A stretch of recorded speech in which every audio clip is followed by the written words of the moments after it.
All right, welcome to the PropLinq AI podcast, where we explore the future of real estate, property operations through the lens of tech, scale, and smart systems. I'm Stuart Quintal, and after 15 years in prop tech across more than 7 countries and 2 continents, I now help property and real estate companies scale with AI through my agency in Dubai. Today, I'm joined by someone with deep operational experience and a bold startup story. John Ansley, the co-founder of Knowby, a rapidly growing knowledge transfer platform now being used in over 70 countries and across 24 industries. With roots in agriculture and frustrations around training and onboarding, Knowby now helps businesses, including those in heavy industry, real estate and hospitality, transfer knowledge fast and clearly across multiple languages and scale. John, great to have you here. Thanks, Stuart. Great to be here.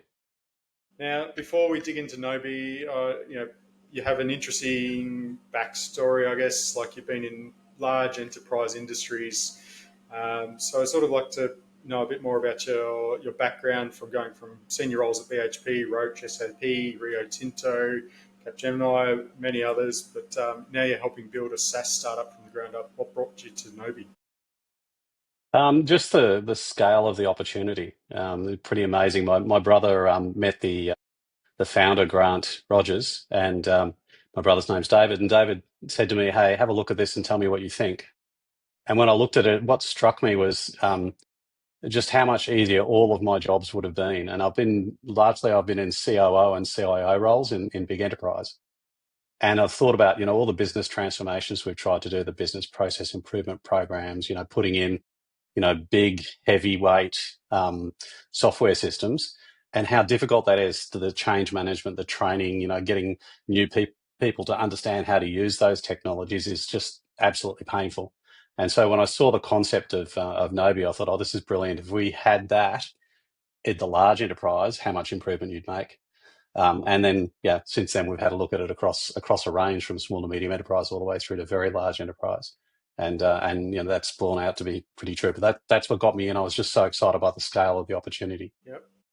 Okay. Now, for those new to Knowby, I guess what problem are you solving, and how did it all start? Yeah. So the backstory is pretty interesting. The founder of Knowby, Grant Rogers, I've known him for now 4 years. In that time, he's been a dairy farmer, a dairy vet, a winemaker, and a grazier. He's also got kids who are in teenage state representative sports teams. So you can't imagine a busier person. He's just always incredibly busy. And what he was finding with his businesses was that he was becoming the choke point where everyone came to for information. And so he was trying to figure out how could he better get information out to both his customers in the veterinary business and his staff across the other businesses, so they'd know exactly how to do things and they wouldn't always rely on him. So, on that one morning where he was allowed to sleep in, you get a call at 5 a.m. from the guy at the dairy farm saying, "Hey, how do I do this, boss?"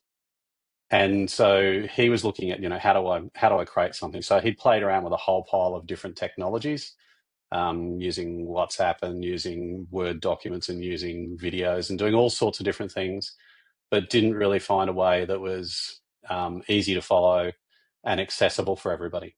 And then he came up with the idea of Knowby, where you could have step-by-step instructions with either an image and some text, or a short video loop and some text for each step, explaining to you exactly what you need to do. And that really seemed to gel, and that worked well within his own business. And then he was exploring, how do I grow this? And that's when he met my brother through a mentorship. And that's how I got involved. But that's the nub of the story, is it's solving this problem of how do you get information out of your head and easily across to out of your subject matter's head and easily across to other people. So from that, I guess, introduction and meeting with Grant, like to the launch, I guess, of Knowby, there's I guess a bit of a journey in that aspects. But when we spoke, like the sort of, I guess, the public launch was August 2023, but before that was quite a bit of a journey. What do those early months look like when scaling a product? Yeah, so the early stage of this was interesting. It was a case of my brother and I said to Grant, "Look, we think we can help you. We think we can do something here. We'd like to be co-founders with you and drive this." We got a sweat equity deal in place for my brother and I to come on board and do a number of things, which included raising funds and building a team, getting an MVP in place, going to market and testing it and doing those things. So we put a bit of rigor into the early days to make sure that we weren't kidding ourselves, that there's actually a problem here we're solving that people will pay for, because that was the number one thing. We need to solve a problem, and it needs to be a big enough problem that people are willing to pay, and then it needs to be easy to use, or easier than other ways that they could solve that problem, right? So we spent that time, that first sort of year and a half to 2 years of doing that. We got our funding round complete in February 2023, and then we built out the product over the next 6 months for a launch in August 2023. And that stage, just that preparation stage was amazing. Just getting, the number of different technical pivots we had to do as we found that the thing we thought would work for it wouldn't work, and we had to make changes I think we probably had half a dozen decent pivots in that 6 month period. But the nice thing is we're not locked in by any sort of strong corporate policy or rules telling us we couldn't do things. So, we could really rapidly adapt and change. Yeah, so we put, I think, at launch the product was pretty amazing already, and it's become even better over the last year and a half, 2 years. Yep. Now, like from a scaling and growth perspective, you've gone from early days 15 to 20 customers now to over 350 customers and over 2,000 users. What's been working for you to get that kind of traction? So we've a couple of things. One was, we really focused on this ease of use and ease of implementation. So we wanted to make it so that it was super quick and super easy for people to get on board and start using it. So we put a 30-day free trial in place, which is still in place now. But on top of that, basically all you had to do was enter your name and your email address and hit go. The system spun up for you within 60 seconds, your own secure environment. And then you get an invite, and there are Knowbys to show you everything about how to use the product. So, you can effectively be up and running in about a minute. And you can create content. If you already had a video or a document that you wanted to chop up and use, you could create content in the first 10, 15 minutes of being on the system and be sharing it with people. And on top of that, not just sharing it with people, but sharing it with anyone in the world in basically any language. We've got 140 languages, and I think when we update the API to Google Translate, we'll have another 110. So we'll be up around 250 languages that we're serving. That's insane. Solving problems like that for me in my enterprise roles would have taken months. You just wouldn't have been able to do it. Now, within 10 minutes of sign up, you could be sharing, instructions around the world. I love that, like ease of sign up, ease of onboarding, like to get people to use and trial the product without any complex, product setup or anything. That's a great way to get traction. It's amazing too, seeing for the people who go to the website and sign up for the free trial. For those that actually accept their invite, we have virtually no churn, right? So there's churn within that trial where people don't actually accept the invite; they never start using the product. And I think that's people just go, "Oh, that looks interesting," and they never get back to it. So we've got to go. We've probably got thousands of people to go back to now. And that's part of our scale and growth, to go back to the people who had a look but didn't engage, because that could represent a whole thousands of companies, more companies. But yeah, once people get on board, they tend to stay, and it's and it is because it's easy, and it's there's no real effort required to get better at it. You just keep using it, and you learn more as you go. Now, are you seeing any particular verticals or industries where you're seeing the most demand, or have you seen those industries change, I guess, over the last 18 months? Yeah, it sort of goes in waves a little bit. I'd say that, we've got a really strong underlying growth in agriculture because it came from agriculture. And, we've won awards in that industry sector, so people know about us in that sector. Manufacturing's been another really consistent growth one. But we're seeing it in health, we're seeing it in retail, we're seeing it in hospitality, we're seeing it across any range. And it usually you get someone who comes on board from a particular industry, and you'll see 2 or 3 months after they come on board, that industry will start to boom. So it's sort of like they're getting good use and they start telling people. So it's fascinating. Right now we're seeing the distributed energy or electricity networks service providers starting to have a bit of a boom for us as well. So, we're in discussions with 5 of them currently. And 6 months ago, they knew about us, but no one was really engaging. Once they start to engage, it just lifts the whole industry. Now, sort of also speaking about the product, one of the things I liked, and as we've talked about, but your policy, which runs even more deeper than just on the customer side, but the don't be a dick licensing, which currently stands at $3 a user, no hidden tiers. What made you go down that route? Look, it was really our experience. So there's a lot of people in the team who've had really unfortunate experience with large software companies and the licensing. There are any number of stories that I could tell about different companies I've dealt with in my CIO roles, where they've just been absolutely brutal. And you didn't even see this sort of little accelerator hidden somewhere down low in the terms and conditions, and it comes out to bite you. And sometimes they do things. We know software companies that do things like they turn on a feature by default when you do your upgrade, and if you don't know to turn that feature off, they come back with a big bill. And so we wanted to be really clear that we weren't going to do that. So our don't be a dick policy is our single policy in the whole company, because we think it drives all the behaviors we need. And when we applied it to licensing, it was like, okay, well, it's $3 US per user per month for a Knowby application user, right? And it's 2 cents US per view if you want to share a Knowby publicly with someone who's not within your organization. So if you just want to share it to anyone on the public, so it's publicly available on the web, and that's it. And there's nothing else. There's no lock-in unless you want to negotiate a longer term contract. It's month by month. You get charged the highest number of users you had in the last 30 days and the number of public views that you had in the last 30 days. And if you decide to leave as a customer, you can leave at any time. There's no lock-in at all. So we wanted to do that because we thought if we're a true SaaS product, we should be easy to deal with like that. We should be, you can come and go as you want. And also we recognise there'd be a lot of industries that have huge seasonal usage. You think retail coming up to key periods in different parts of the world. For the end of year holidays in Australia, you get a huge number of retail workers go into retail over that time period. And then, by the end of January, they've dropped back to their normal numbers.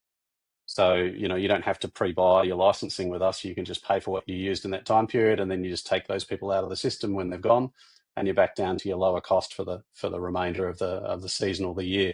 So we wanted to have that sort of level of flexibility as we looked at the industries who would be most likely to need Knowby to solve problems. Now, we're talking about pricing in the product, but also some of the features. I know you've got like video intelligence, and you've talked to the over 140 languages now. How are users typically using these tools in the field? Yeah, so we're seeing people using the video intelligence more and more now. So, if you have a task that might take, say, 5 minutes, you video that task, talk through what you're doing as you're doing the task, feed that video up into the Knowby video intelligence, and it'll take somewhere between 30 and 45 seconds to cut that up into step-by-step instructions with discrete video loops and the right text associated next to it. So what we're seeing is people are doing that, and then they're sharing it with their teams in whatever languages they need to. So it's fascinating when you start talking to different companies, and you find I was speaking to somebody the other day, and they had a lot of Nepalese people working. I was speaking to somebody else, and they had a lot of Burmese people working. And it's like, oh, I see you've got Burmese, but do you have this other variant of the language from Burma? And we're like, okay, we're about to grab that with the new API. So we're seeing that sort of use where people are saying, okay, we've been building really clever instructions in English, but it's not helping our teams. And our instructions are on the document management system because we have to have them from a safety and legislative requirement, but they're not really useful in terms of showing someone how to do the job. So that quick video uploaded through video intelligence, bang, you've got exact step-by-step instructions. It's like you've got the expert at doing that task, looking over your shoulder more or less and telling you what to do, right? So and we are seeing really good uptake there. We are being used in over 70 countries and there's a huge language spread in that. changed the way we've done our video translation, so you can translate instantly while you're in the app. Early days, we had a version of the product, and you can still do this, where you can publish a verified translation. But we've got that automated Google Translate type capability. So if you just want to quickly change, you can just tap on the language back button and look at it in absolutely any language you want to. It takes about a second to do the translation. I mean, like all very rapid and fast technology changes there. Now, my audience or our audience at PropLinq AI is largely from the property industry, so real estate platforms, asset managers, short-term rental operators. Where do you see Knowby fitting in for them? Yeah, so that's a great question. We've got Knowby going into, we've already got Knowby in the short-term rental market. So you can imagine how useful it is in terms of reducing the number of call-outs that people get in the short-term rental market. For, how do I run the air conditioner? How do I use the microwave? How do I, lock the place up? Whatever it happens to be, Knowby's are fantastic. So using the QR codes, we're seeing a lot of property managers are putting the QR codes onto equipment in those short-term rental places, and so you can just scan the QR code and it'll show you exactly how to use it. So I think that's one way. I certainly think that the ability to use Knowby to collect data.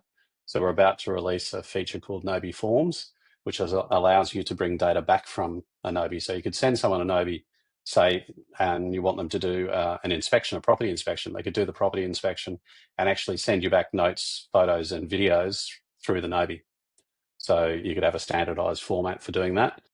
You could also use Knowby from a real estate sales point of view by creating a Knowby showing off the property, and rather than having audio, which tends to be a single language, you'd be able to use the text, and then people could change it into any language. So in different markets, you can have quite a lot of different language requirements, but more often than not, people just use whatever the language is in the dominant language in their market.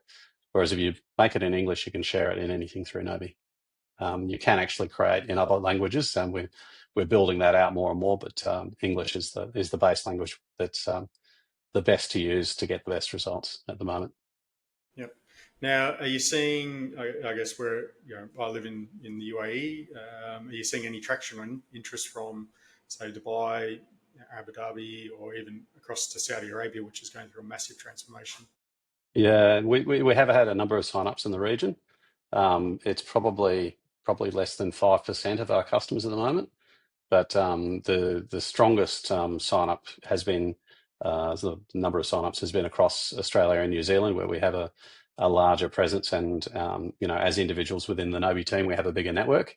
But our CEO, who lives in Germany, actually spent a number of years living in Dubai and working in the UAE, so he's got a lot of contacts there. So we're pushing in there as well.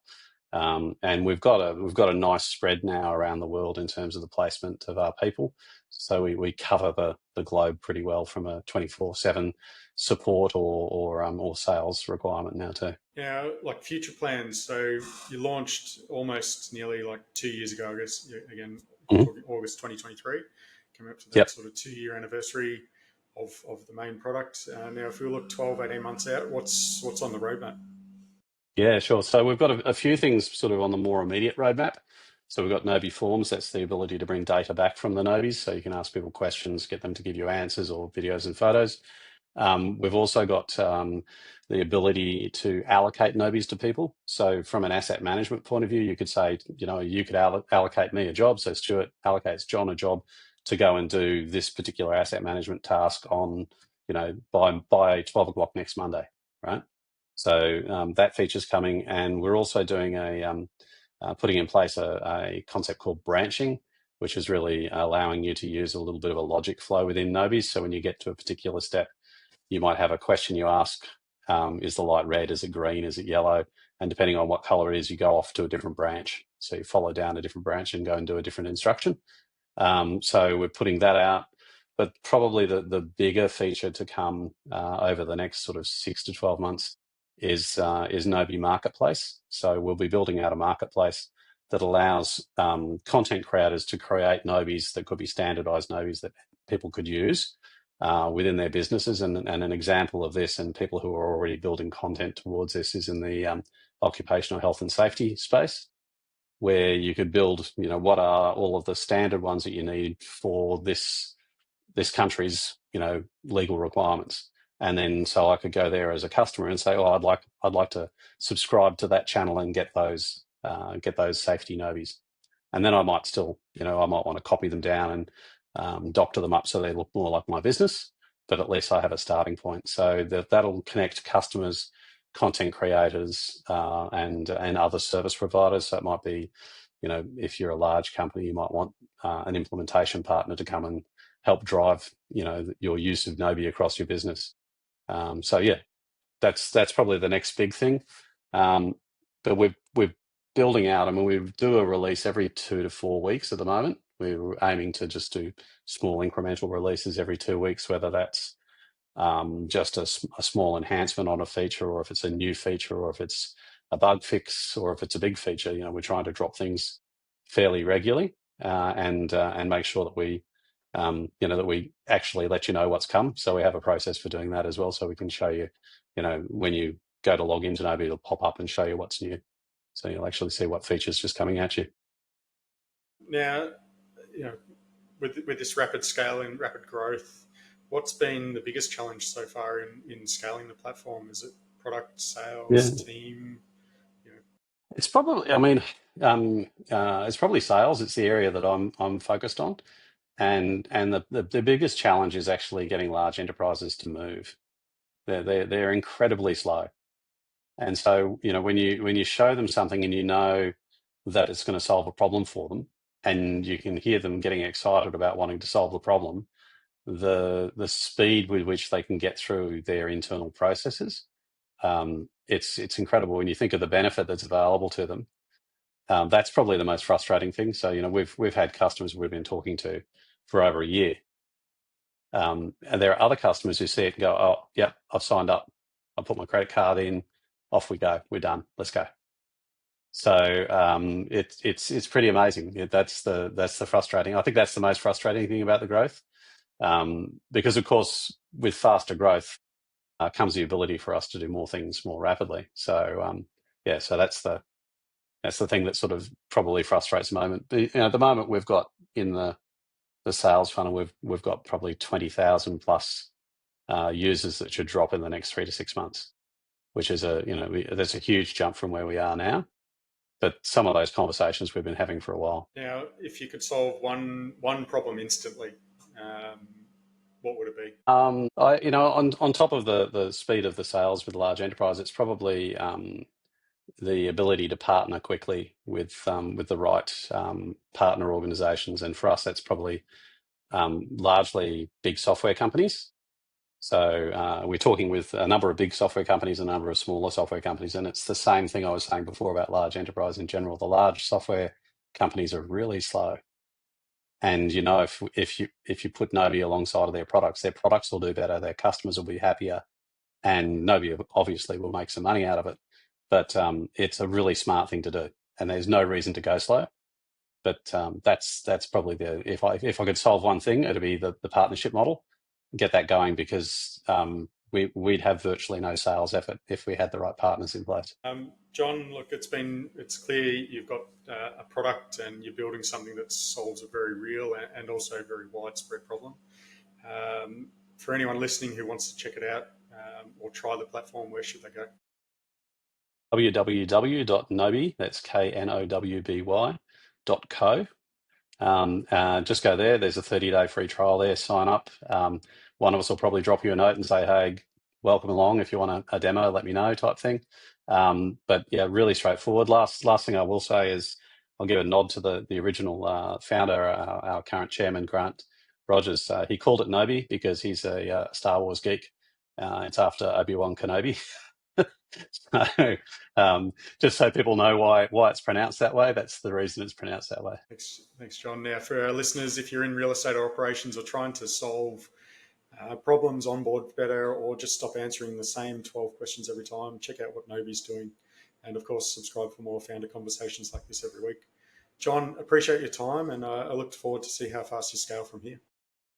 Thanks, Stuart. Thanks for your time too, mate.